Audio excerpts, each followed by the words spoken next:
गोटे विषधर साप किभली भाबे वर्तमान माड़ी आसीची घर को ये होची तंप साप।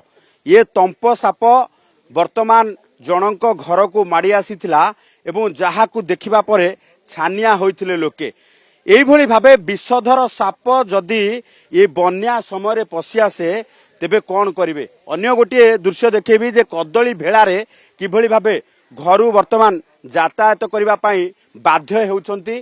कारण होउची जे घरटी जेहेतु संपूर्ण भाबे बुड़ी जाइची, घर को जीवा पई हेले ये गोटे ही मात्र व्यवस्था जे कदली भेड़ारे किंबा ये जो रही ट्यूर माध्यम रे घर को जीवा पई बाध्य होउछंती। कारण अन्य परिवार अन्य सदस्य माने अछंती सेमानक पई आसबाब पत्र खाइबा नित्य व्यवहार ये सबु किछि की नबाकू पड़ुछि। तेणु कदली भेड़ारे एई भली भाबे घरु जीवा आसीबा करिबा पई बाध्य होउछंती।